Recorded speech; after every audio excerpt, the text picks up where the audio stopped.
The new chapter start the thermodynamics. Thermodynamics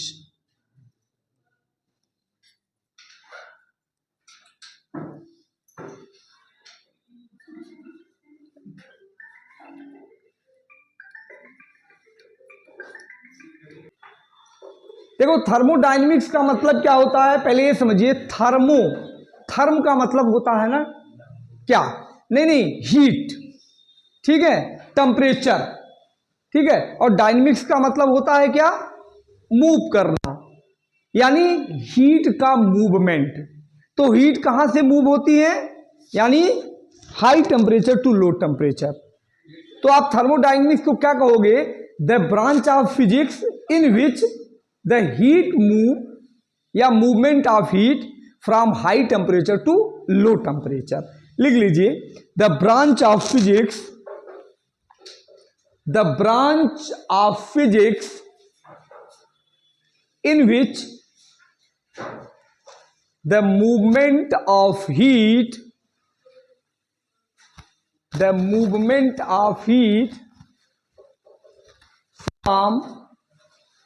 from high temperature to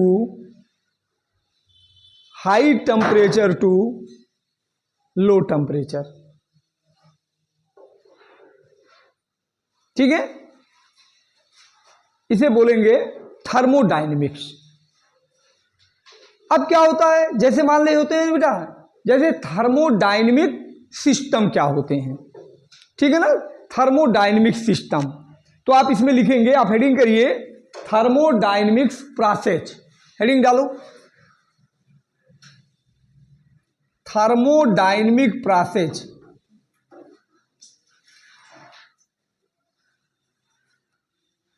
dynamic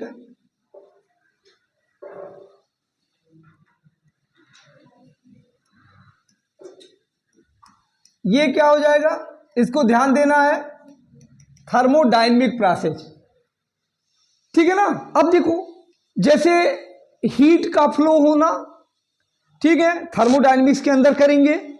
अब thermodynamic process क्या है, बहुत सारे प्रोसेस इसके होते हैं। जैसे ये हीट का फ्लो कहां से कहां हो सकता है जैसे constant volume process, constant pressure process, constant temperature process, जिसे आइसोथर्मल बोलेंगे, ठीक है, और एडियाबैटिक प्रोसेस। हालांकि एडियाबैटिक प्रोसेस में क्या होता है, ट्रांसफर ऑफ हीट नहीं होती, मैं बाद में बात करूंगा। और साइक्लिक प्रोसेस। तो पहला नंबर आप क्या लिखोगे यहां पे, number 1 isochoric process, CHR, isochoric process, ठीक है बेटा। Number 2 isobaric process, isobaric process. Number 3 isothermal process,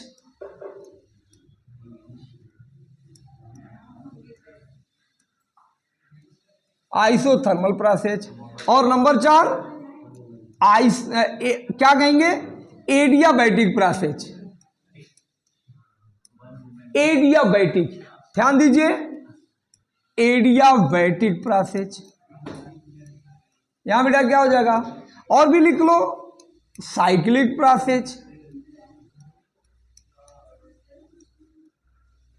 ये है साइक्लिक प्रोसेस। देखो, ये मेनी टाइप्स ऑफ प्रोसेस आप यहां पे लिखते हैं, इनको हम लोग थर्मोडायनेमिक प्रोसेस बोलते हैं, ठीक है ना। जैसे देखो, isochoric, isobaric, isothermal, adiabatic, cyclic, ये सारे क्या हैं, ये आपको थर्मोडायनेमिक प्रोसेस, ठीक है ना। अब आप हेडिंग करिए आइसोकोरिक प्रोसेस ना बेटा, यहां लिखिए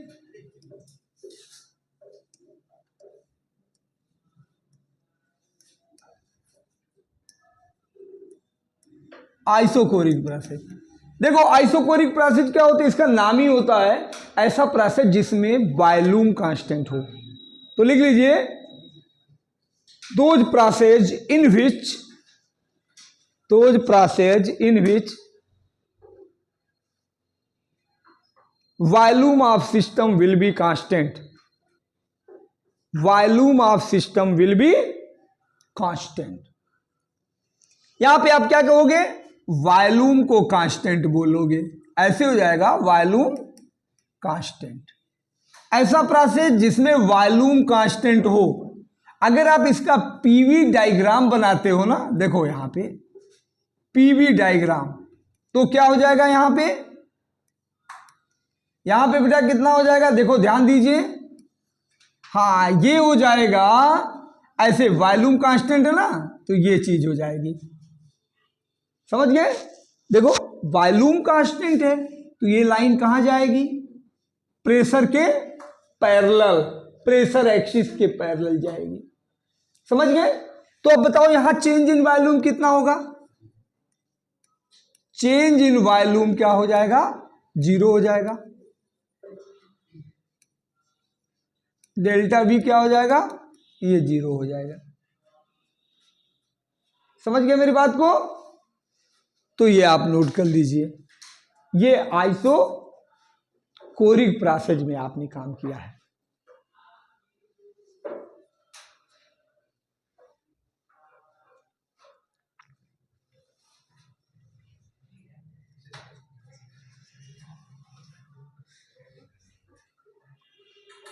ठीक है, समझ में आया। ये आइसोकोरिक हो गया, वॉल्यूम कांस्टेंट, तो वॉल्यूम कांस्टेंट हो जाएगा तो चेंज इन वॉल्यूम 0 हो जाएगा। और देखो बेटा एक चीज पहले आप समझा दें, अभी आगे बात आने वाली है, जहां चेंज इन वॉल्यूम ही नहीं होगा, इसका मतलब गैस कोई काम तो कर नहीं रही है, कर रही है क्या। अगर वॉल्यूम नहीं चेंज हो रहा है, इसका मतलब है कि गैस के द्वारा न काम हो रहा है, न गैस पर काम हो रहा है, तो इसका मतलब क्या होगा, वर्क कोई नहीं होगा। मैं आगे बात करूंगा, अभी आने दीजिए, वर्क डन नहीं होगा उस केस में, मैं आगे बात करूंगा अभी इसके बताने के बाद। अब लिखो आइसोबारिक प्रोसेस, क्या लिखना है, आइसोबारिक प्रोसेस। सेकंड लिखना है isobaric process.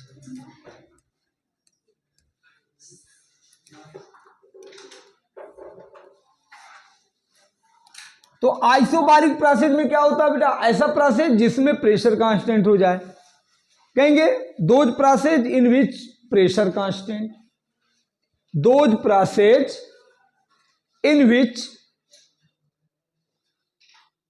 Pressure of gas, those process in which pressure of gas will be constant, pressure of gas will be constant. तो यहां बेटा प्रेशर कांस्टेंट हो जाएगा, देखो P कितना हो जाएगा, कांस्टेंट हो जाएगा। तो अगर प्रेशर कांस्टेंट होगा तो इसका पीवी डायग्राम क्या होगा, देखो आप ध्यान दो, ऐसे पीवी डायग्राम अगर बनाओगे तो कैसे बनेगा, ये प्रेशर होता है, ये वॉल्यूम होता है, तो कैसे बनेगा, प्रेशर कांस्टेंट ऐसे हो जाएगा, ठीक है।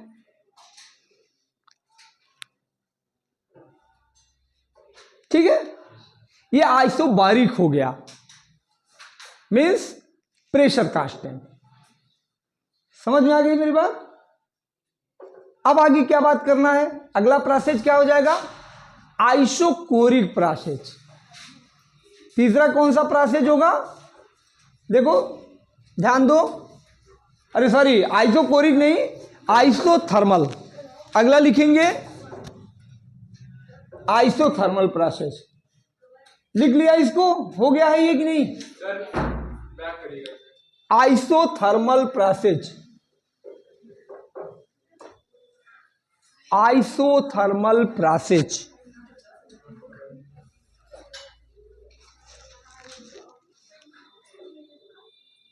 ठीक है बेटा,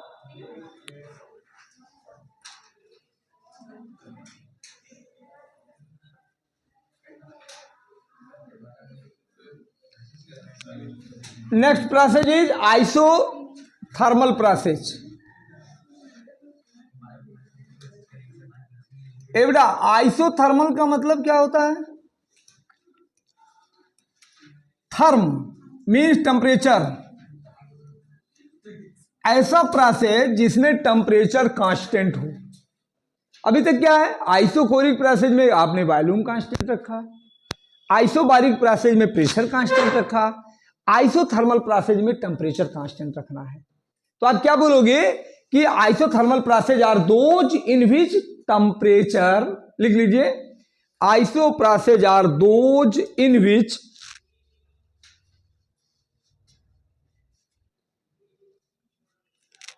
temperature of the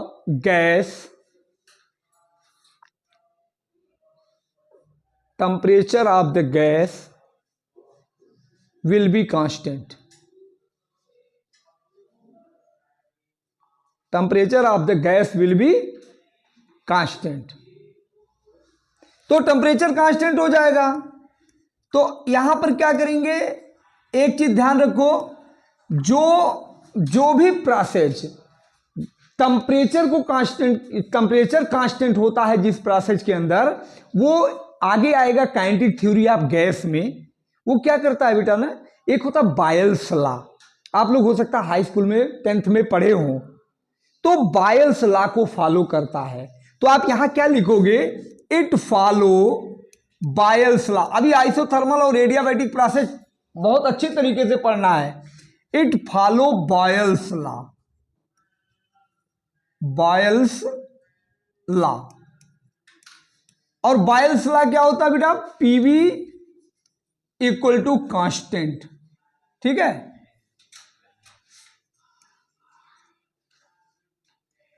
बायल्स लॉ देखो, क्या पीवी क्या हो जाएगा, कांस्टेंट हो जाएगा। इसका मतलब बेटा P1 V1 equal to P2 V2 हो जाएगा। अच्छा, दूसरी चीज क्या हो जाएगी यहां पे, अगर आप पीवी डायग्राम बनाओगे तो क्या आएगा, ये देखो PV यानी P यहां क्या हो जाएगा, इनवर्सली 1/V है ना, अभी तो PV, तो ये ग्राफ ऐसे आएगा, ऐसे आएगा। समझ गए मेरी बात को।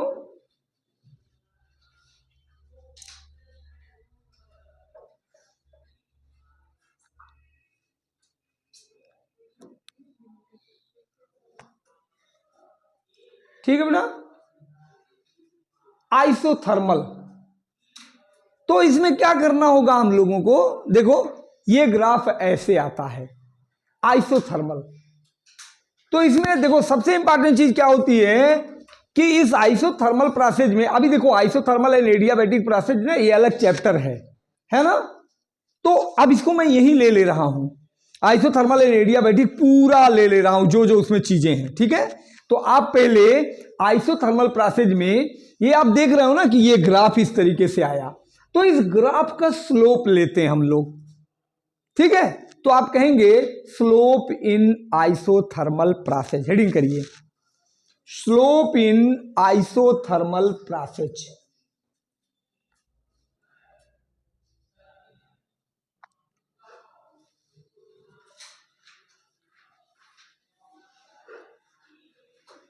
मिटा दें इसको, चलिए, स्लोप इन आइसोथर्मल प्रोसेस। कैसे स्लोप लेंगे, स्लोप का मतलब आप लोग समझते हो, स्लोप क्या होता है बेटा, हाँ मैथमेटिक्स में तो होता है tan थीटा, सारे लोग एक बार सीख लें। स्लोप का मतलब होता है ढलान, हिंदी में कि अगर स्लोप के ऊपर गेंद रखी जाए तो गेंद नीचे आ जाए, ठीक है ना, इसी को बोलते हैं स्लोप।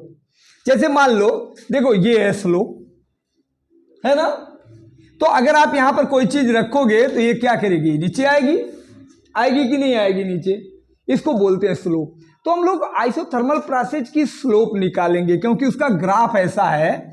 तो क्या करोगे, यहां पर देखो एक पीवी डायग्राम आप ऐसे बनाओगे, पीवी डायग्राम, और इस पीवी डायग्राम के अंदर में काम क्या करना होगा, देखिए जो आपने ग्राफ बनाया यहां पे इस तरीके से, ऐसे क्या करना होगा ना, यहां मान लेते हैं, अब आप क्या करोगे, यहां पे ऐसे एक टेंजेंट लाइन बनाएंगे, देखो ये टेंजेंट लाइन बन गई, ठीक है, ये एक टेंजेंट लाइन है, ये ग्राफ ऐसे है, ठीक है।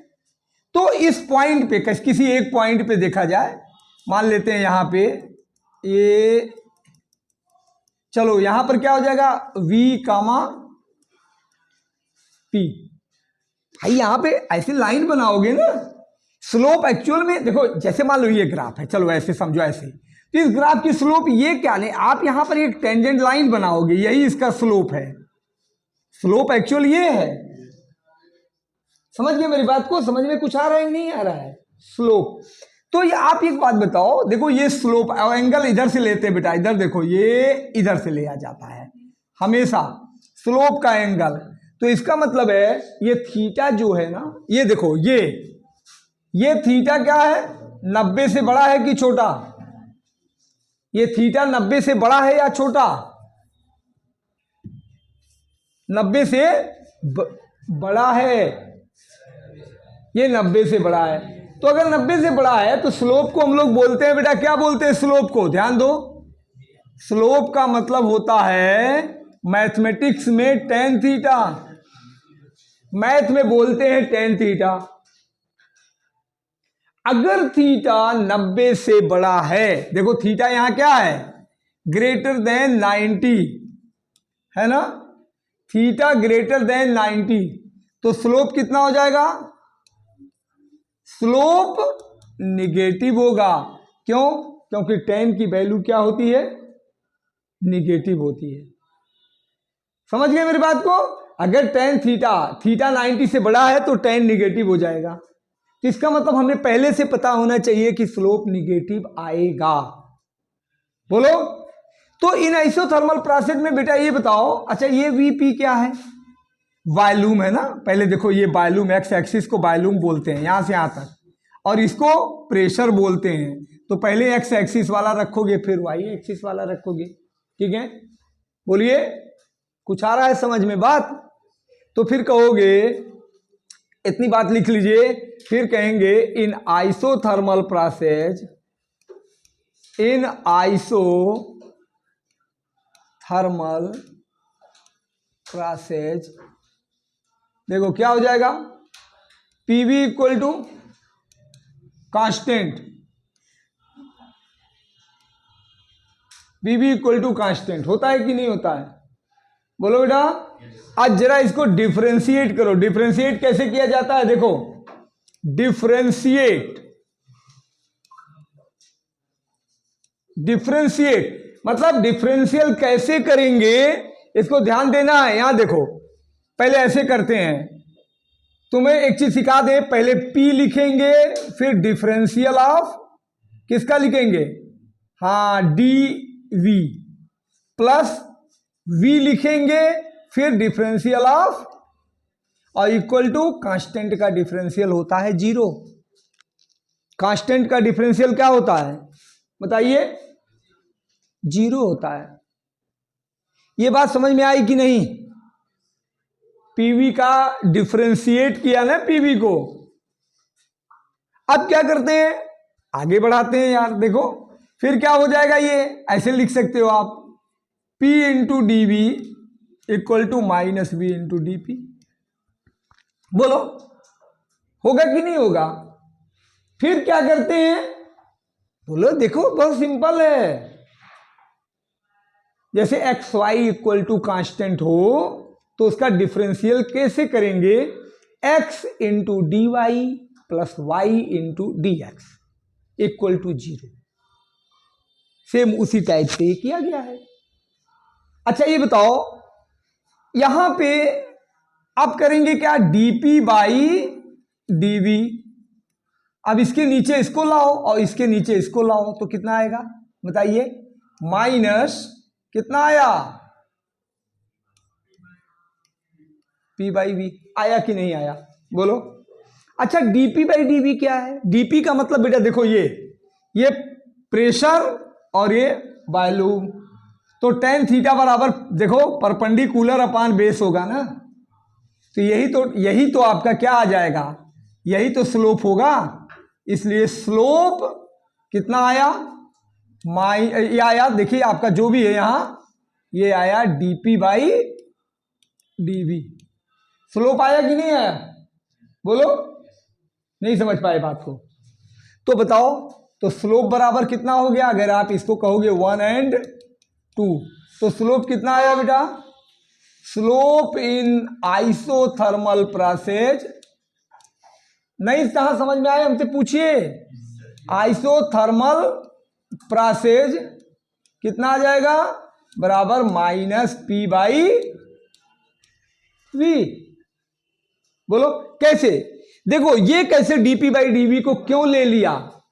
dP/dV को क्यों आपने स्लोप ले लिया? क्योंकि dP/dV बराबर tan थीटा। कैसे tan थीटा? आप देखो, tan थीटा बराबर, मतलब थीटा का मतलब ये हो गया कि आप अगर आप ये ट्रायंगल लेता हो, देखो ये ट्रायंगल, अगर आप ये ट्रायंगल लेते हो, बोलो मान लेते हैं कि आपने इसी का स्लोप ले रहे हो, तो अगर आप इस ट्रायंगल में tan मान लो, ठीक है, तो आप बताओ परपेंडिकुलर अपान बेस ही तो होगा। तो जब परपेंडिकुलर अपान बेस होगा तो परपेंडिकुलर में कौन सी लाइन है? डीपी है, मतलब ये वाली ही है, और इधर वॉल्यूम है, बोलो, तो -dP/dV, और यही स्लोप हो जाएगा। बोलो, नहीं समझ में आ रहा है? तो आपको ये स्लोप लेना है, यानी आइसोथर्मल की जो स्लोप होती है वो होती है -P/V, यानी y एक्सिस अपान x एक्सिस। तो y एक्सिस क्या होगा? प्रेशर, और x एक्सिस आपका वॉल्यूम हो जाएगा। चलिए नोट करिए,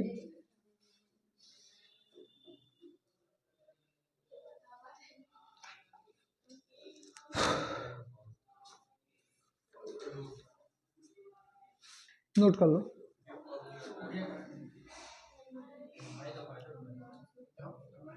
बेटा जहां समझ में नहीं आए फिर से पूछिए, कोई जल्दबाजी नहीं हमको। किसी को भी अगर समझ में नहीं आया तो पूछे। एक्चुअल में जब देखो स्लोप वगैरह की बात आएगी ना, तो समझ लो टोटली मैथमेटिक्स है। फिजिक्स तो उसका खत्म हो गया, फिजिक्स तो उसका यहीं पे है। देखो फिजिक्स सिर्फ इतना था बस, पीवी बराबर कांस्टेंट, बस। बाकी तो सब मैथमेटिक्स है, डिफरेंशियल करना, फिर स्लोप लेना, ठीक है, ये सारी चीजें ऐसे आइसोथर्मल में भी करेंगे अभी। चल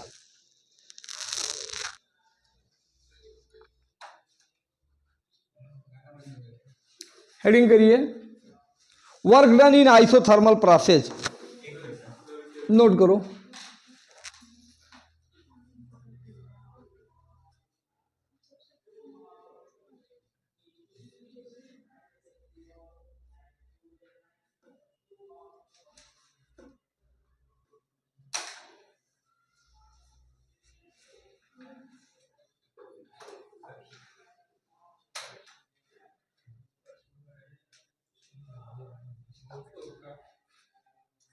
बढ़े आगे।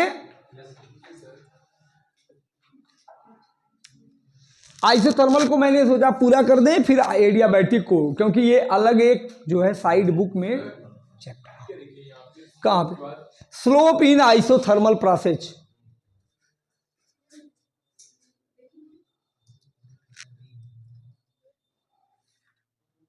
पढ़े आगे।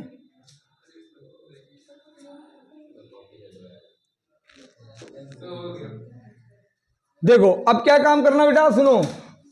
अब आप हेडिंग करेंगे work done in isothermal process, work done in isothermal process.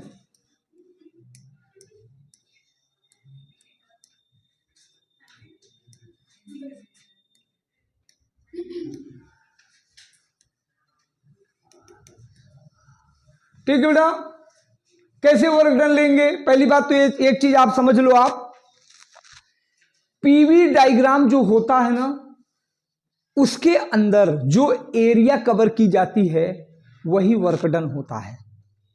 किसी का भी, ये जरूरी नहीं कि आइसोथर्मल ही प्रोसेस हो, कोई भी प्रोसेस में अगर पीवी डायग्राम बनाया जाता है तो जो एरिया कवर करता है यही वर्क डन कहलाता है। कैसे? मान लेते हैं कि आपने ये देखो पीवी डायग्राम बनाया यहां पर, ये है वॉल्यूम और ये है प्रेशर, ठीक है। देखो ये बनेगा कहां से, मान लेते हैं हम कंप्रेशन प्रोसेस ले लेते हैं, अरे एक्सपेंशन प्रोसेस, इसमें वॉल्यूम बढ़ता है, यहां वॉल्यूम मान लो कितना है, अभी देखो ये देखो, ये वॉल्यूम यहां पर है V1 और यहां पर वॉल्यूम क्या हो गया V2, वॉल्यूम V1 से क्या हो गया V2 हो गया। तो गैस ने क्या किया, यानी गैस A से B तक एक्सपेंड हो गई, गैस A से B तक एक्सपेंशन हो गया, यानी गैस ने काम किया, समझ गए, तो वॉल्यूम बढ़ गया, ठीक है। अब बात यहां पर ये आती है ना, अगर आपने A B C D की एरिया ले लिया, ये पूरी एरिया, तो आप समझ लीजिए यही क्या हो जाएगा, यही वर्क डन हो जाएगा अगर आपने ये एरिया ले लिया A B C D। लेकिन फिर सवाल उठता है कि हम ये एरिया लेंगे कैसे, क्यों, क्योंकि ये एरिया कुछ इस तरीके का है, न तो ये रेक्टेंगल है, न तो ये सर्किल है, न तो ये कुछ जो स्क्वायर है, न तो कुछ राम्बस है, पैरेललोग्राम, कुछ तो ऐसा है नहीं। जब कभी भी शेप उल्टी सीधी हो तो उसे हम लोग करते हैं किस मेथड से, इंटीग्रेशन मेथड से, ठीक है। तो उसे हम लोग बोलते हैं, उसे हम लोग क्या करते हैं, इंटीग्रेशन मेथड से करते हैं, समझ गए मेरी बात को। तो सबसे पहले आप क्या करोगे, ध्यान देना है यहां पे, पहले आपको ये लिखना है कि let gas expand from, let ऐसे लिखो, let n mole gas, let n mole gas at temperature T, at temperature T expand isothermally, expand isothermally,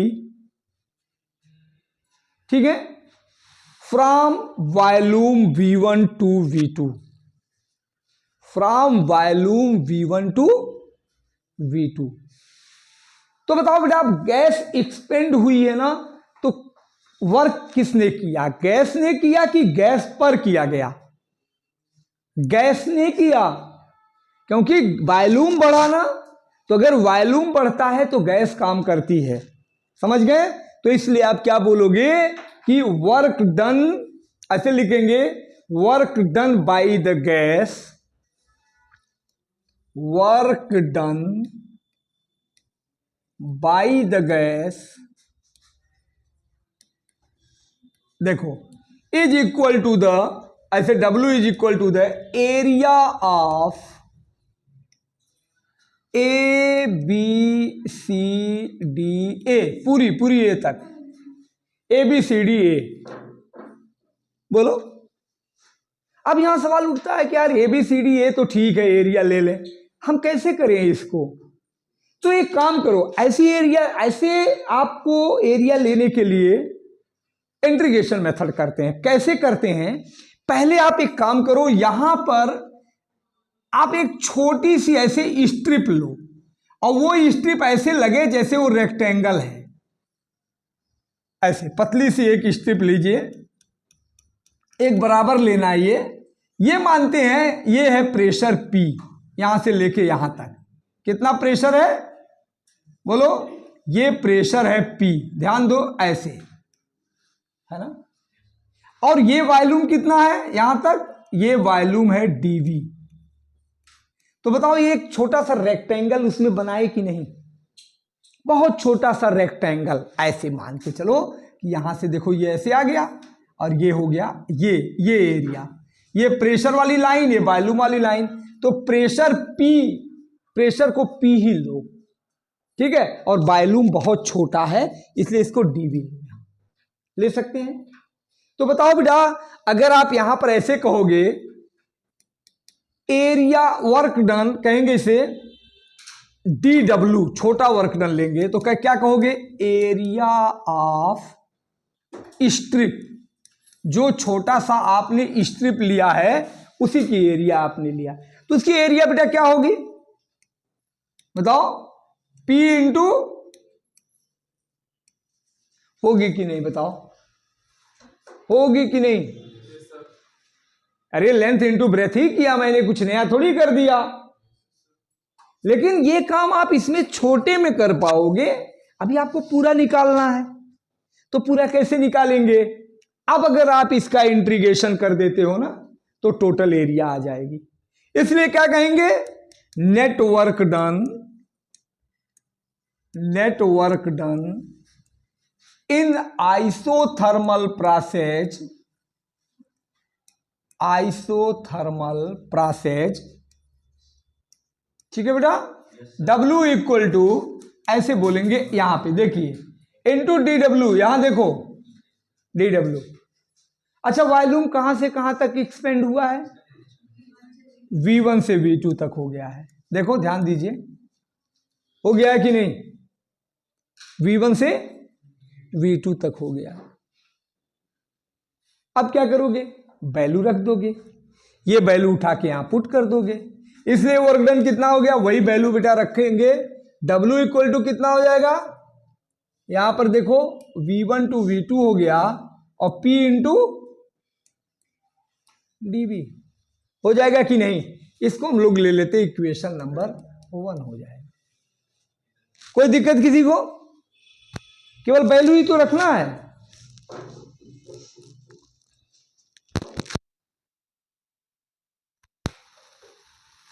any problem? केवल वैल्यू रखनी है, वैल्यू। हम लोग वर्क डन ले रहे हैं आइसोथर्मल प्रोसेस में। कर्व की शेप अच्छी नहीं है, इसलिए इंटीग्रेशन मेथड का यूज किया जा रहा है। अगर कर्व पता होता तो अब बेटा क्या करते हैं? P देखो किसी तरीके से, अब आपको पता है आइसोथर्मल प्रोसेस में क्या होता है, PV इक्वल टू कांस्टेंट। तो आप ऐसे लिखोगे PV इक्वल टू क्या होता है? Constant K। तो P इक्वल टू बेटा कितना हो जाएगा? K बाई V हो जाएगा। ये क्या करेंगे? पुट इन 1, यहां पे पुट करेंगे तो W कितना आ जाएगा? V1 टू V2 और यहां K लिख देंगे, K by V into DV। K आप बाहर निकाल सकते हो, यहां पे क्या कर दें हम लोग? K को बाहर निकाल लीजिए तो ये कितना हो जाएगा? DV बाई, और ये हो जाएगा V1 टू V2। बोलिए।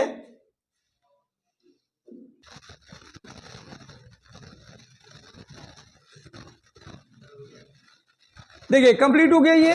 अब यहां पे काम क्या करना है आपको? देखो वर्क डन कितना आया? यहां आया K और कितना आ गया? DV बाई V, और यहां हो गया V1 टू V2।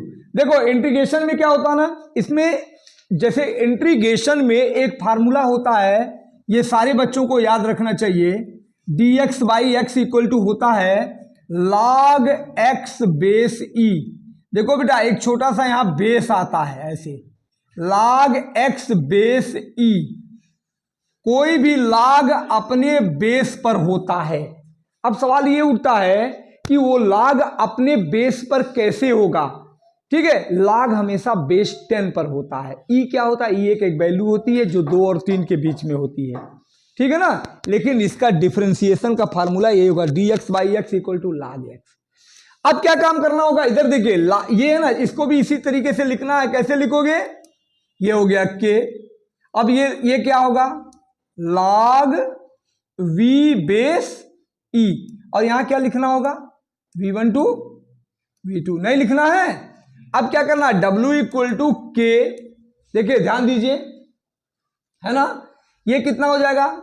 यहां पे लिखेंगे हाँ log V2 बाई V1। देखिए ऐसे लिख देंगे, ये यहां पर log V2 और माइनस log V1, ये आप पढ़े हुए हो। ऐसे रखते ना, एक बार V2 रखो, एक बार माइनस V1 लगा के रख दो, ठीक है ना। ये पढ़े हो कि नहीं? ये सारे लोग एक बार यहां रखेंगे फिर ये रखें। अच्छा फिर क्या कहोगे? ऐसे देखो K और ये हो जाएगा log V2 बाई V1 देखो बेटा बेस ई हो गया, ये ऐसे हो गया। एक काम करना होता है, अब तुम देखो ऐसे करो, के जो होता है ना पीवी इक्वल टू के, यहां पर आपको ऐसे बोलेंगे फॉर आइडियल गैस। देखो ध्यान दो, for ideal gas PV equal to कितना हो जाएगा, सारे बच्चों को पता होना चाहिए ये बात। पीवी ये अगले चैप्टर में है, लेकिन जान लो NRT, N को number of moles, R gas constant, T temperature. तो बेटा ये के क्या करोगे, पीवी इक्वल टू NRT, और पीवी इक्वल टू के भी तो होता है कि नहीं होता है। तो ये के की वैल्यू यहां रख देंगे, पुट द वैल्यू इन 1। क्या करेंगे, पुट द वैल्यू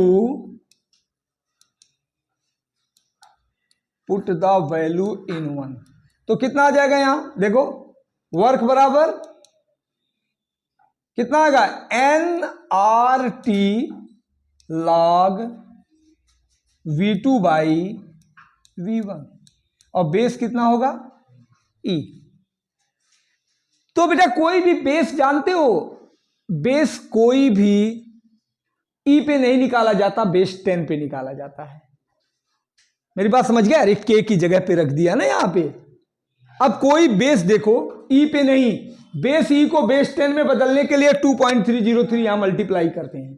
तो अगर आपको देखो फाइनल रिजल्ट ऐसे लेते हैं, W equal to 2.303 NRT log V2 by V1। अगर कहीं पर देखो, अगर ये 2.303 मल्टीप्लाई हो तो समझ लो ये बेस 10 पे होता है, लिखा नहीं जाता, आप लिख सकते हो, क्योंकि सारे लॉग बेस 10 पर ही लिए जाते हैं, ई पर नहीं लिए जाते, इस पे न्यूमेरिकल्स नहीं लगाए जाएंगे। मेरी बात समझ में आई। तो ये चीज 2.303 मल्टीप्लाई कर दोगे तो यही E10 में बदल जाएगा। हो गया ना फाइनल, क्योंकि 10 में ही हम लोग लेते हैं, 10 में ही सारे लॉग का जो कैलकुलेशन होता है ना, तुम्हारा कैलकुलेटर भी log 10 में बताता है, ठीक है। अच्छा, अब इसको बदल भी सकते हो, ऐसे कर सकते हो, P1 V1 बराबर कितना होता है, P2 V2। तो बताओ V2 बाई V1 कितना हो जाएगा, P1 बाई P2, आप वहां रख दो। तो ये फार्मूला देखो एक दूसरे तरीके से हो गया, 2.303 NRT log P1 by P2। ये आइसोथर्मल प्रोसेस में बेटा वर्क हो गया, देख रहे हो ना, ये आइसोथर्मल प्रोसेस में वर्क हो गया। तो आप एक याद करो, 2.303 NRT और log V2 बाई V1 आप याद करेंगे, ठीक है। तो ये चीज याद, एक मिनट टाइम देखें, चलिए अभी 9 मिनट है ना, अभी 9 मिनट है। आइसोथर्मल से रिलेटेड बातें, एक चीज आइसोथर्मल में और लिखना होगा, isothermal process is very slow process, ठीक है, ये बहुत स्लो प्रोसेस होता है। तो इतना लिखने के बाद नीचे एक चीज लिखोगे, आइसोथर्मल प्रोसेस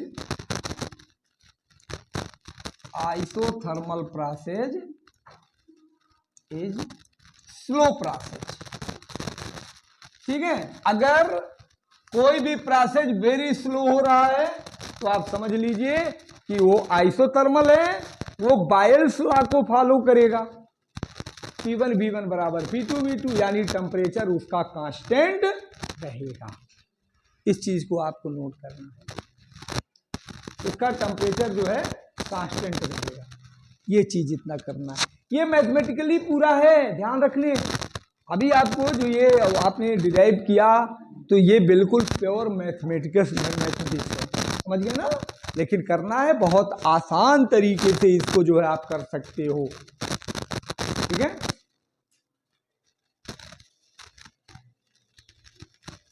कुछ आ रहा है थोड़ा थोड़ा समझ गए, सारे बच्चों को आ रहा है ना। ये फार्मूला बेटा जरूर याद रखना है, क्योंकि न्यूमेरिकल्स लगाओगे जब तो ये फार्मूले बहुत इंपॉर्टेंट हैं। 2.303 NRT log V2/n। n क्या है? Number of moles. देखिए गैसों की जहां बात की जाती है ना, वहां गैसों में हमेशा मोल आर मालिक्यूल्स की बात करते हैं, ठीक है ना।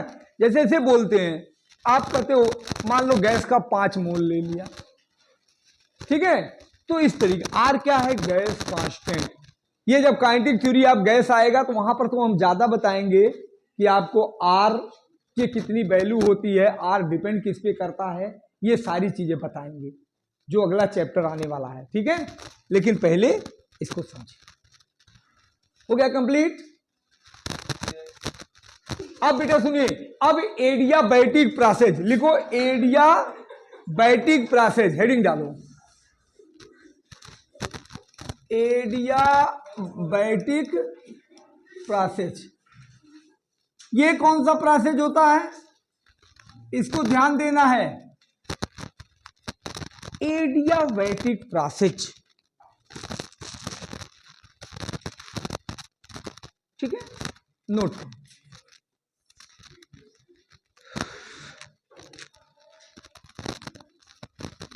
क्या होता है एडियाबैटिक? एडियाबैटिक प्रोसेस वो होते हैं ना जिस प्रोसेस के अंदर हीट कांस्टेंट होती है। जैसे मान लो कि आप जनरली ऐसे मानते हैं, ये मान लो कि ये जो है थर्मोडायनेमिक प्रोसेस है। अब इस थर्मोडायनेमिक प्रोसेस के अंदर क्या हो जाए? यहां हीट कांस्टेंट हो जाए, इसमें क्या हो? हीट कांस्टेंट हो। तो हीट कांस्टेंट का मतलब कैसे हो जाएगा? इसका मतलब ये हो गया कि जो थर्मोडायनेमिक प्रोसेस न तो हीट बाहर से अंदर की तरफ आने देते हैं और न अंदर से बाहर जाती है हीट, समझ गए, उन्हें हम लोग एडियाबैटिक प्रोसेस कहते हैं। मतलब हीट नाइदर, ठीक है, आउटसाइड फ्रॉम द सिस्टम, ठीक है, और नार इनसाइड, ठीक है, फ्रॉम द क्या कहेंगे surroundings.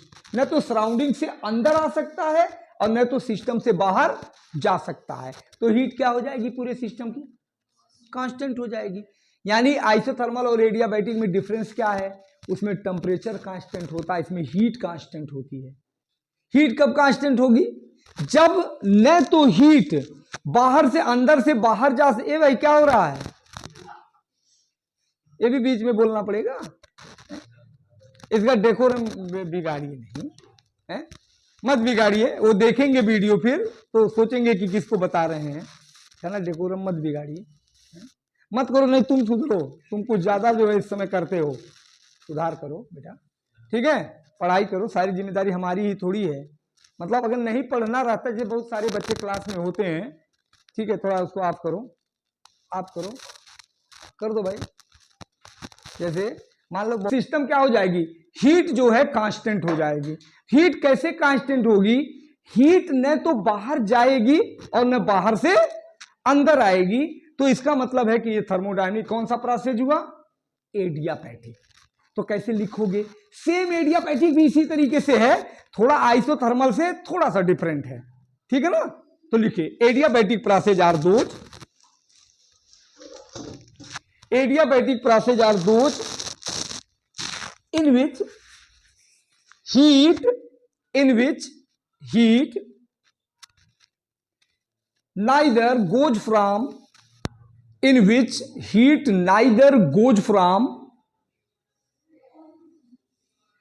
system to outside,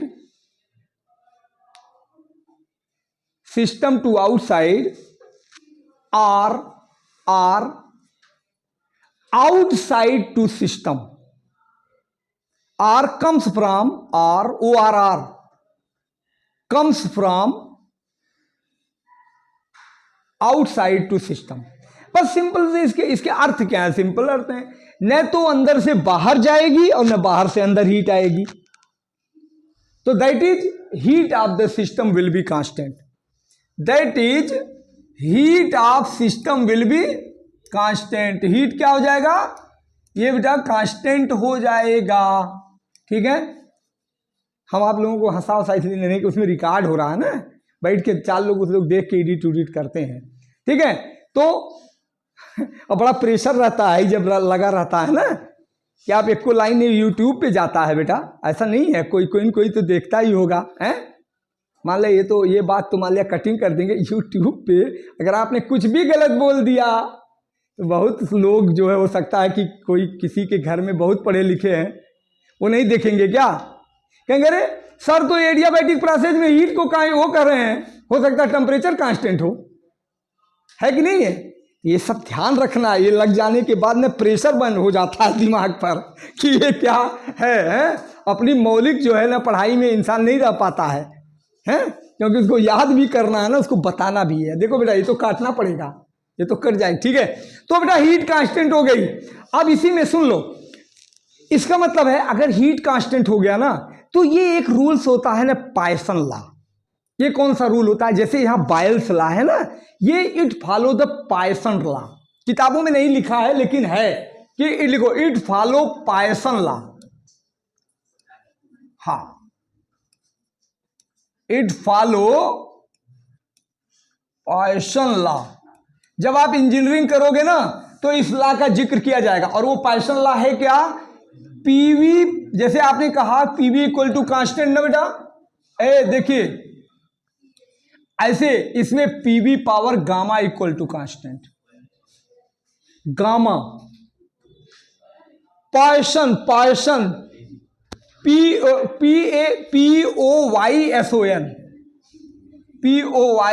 पायसन law, नहीं पॉइजन नहीं, पायसन लॉ, ठीक है। It follow the Poisson law. अच्छा, PV power gamma equal to constant, PV power gamma equal to constant, और उसमें क्या था? पीवी इक्वल टू कांस्टेंट था कि नहीं था?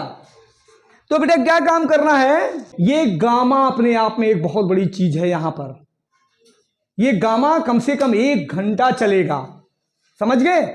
क्योंकि mono atomic, di atomic, tri atomic, poly atomic सारी गैसों के लिए गामा अलग अलग होता है।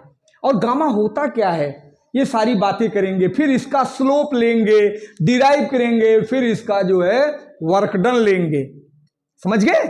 और ये सब सारी बातें हम लोग करेंगे। तो बस आज के लिए सिर्फ इतनी बात करेंगे, और बी सीरियस ना बेटा।